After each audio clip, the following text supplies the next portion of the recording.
नमस्कार, मेरा नाम है जतिन, जतिन पावा। निवासी हूँ जनपद गाज़ियाबाद का। 41 वर्ष मेरी आयु है और लगभग 2 दशक के नियर का मेरा कॉर्पोरेट एक्सपीरियंस है। और इस अनुभव के दौरान कुछ ऐसे कटु अनुभव हुए हैं जो कि मुझे बाध्य कर रहे हैं कि मैं अपनी बात प्रेस वार्ता के माध्यम से यहाँ उपस्थित मीडिया के सहयोगियों के सामने रखूँ, जिनका मैं हार्दिक आभार व्यक्त करता हूँ कि वो आज यहाँ पे आए हैं 25 फरवरी 2026 को मुझे एक सहयोगी की तरह एक हेल्पिंग हैंड, सपोर्टिंग हैंड देने के लिए। इस केस में जो कि स्टॉल कर दिया गया है, लगभग 2.5 साल से तो पूरी तरीके से स्टॉल्ड है, अगस्त 2023 ऑनवर्ड्स। अब तक मैं NHRC, supreme court, high court, lower court, कहीं किसी भी कोर्ट के हियरिंग हॉल्स तक नहीं पहुंच पाया।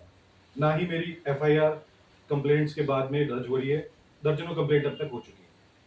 तो इसीलिए आपका आभार व्यक्त करता हूं मामला कि क्या है आप पूरा बताइए। केस रिलेटेड तो क्रोनोलॉजिकली अगर मैं इस पूरे घटनाक्रम को बताऊं तो मेरी प्रोफेशनल जो स्टार्टिंग होती है करियर की, वो होती है कैंपस प्लेसमेंट विद इन्फोसिस से।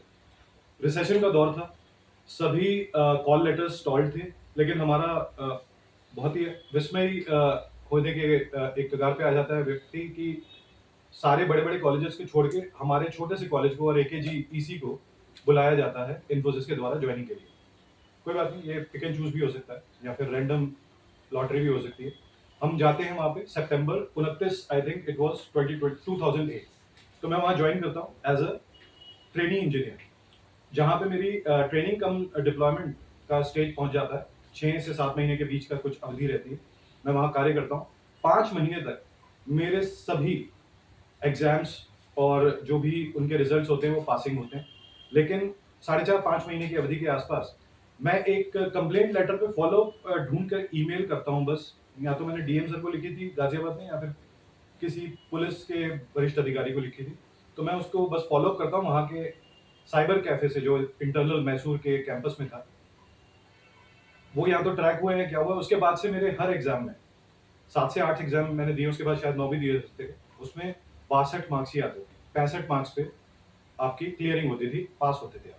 तो 100 में से 62। और एक दिन 7 से 8 एग्जाम देने के बाद या 6 से 7 एग्जाम देने के बाद मैं उस दिन ज़्यादा तैयारी भी नहीं थी, मैंने एक ट्रायल किया। 3 से 4 20 में से 3 से 4 क्वेश्चंस केवल मैंने आंसर किए और उनके बाद अगर आप गेस करना चाहें या फिर मैं खुद ही बता देता हूँ 62 मार्क्स ही आए। तो ये हो नहीं सकता। तो तब मुझे क्लियर हो गया था कि यहाँ पे मुझे रोका जा रहा है, आई एम बीइंग स्टॉल्ड।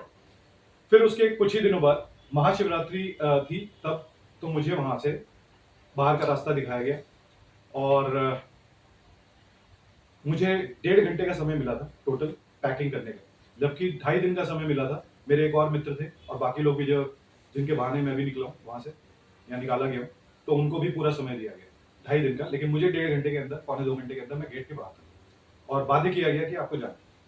और फिर मैं वापस आता हूँ 2009 में। अब जो मेन जो मेरा टसल है मेरे एक्स एम्प्लॉयर जहां से शुरू होती है, वो है इन्फोसिस के बाद ऑफ कोर्स वो है एचसीएल। एचसीएल मुझे 4 ऑफर दे चुके हैं पिछले 2009 से लेके अब तक, मतलब करीबन 17 साल में 4 ऑफर से, जिसमें 3 बार मैं उन्हें ज्वाइन कर चुका हूँ।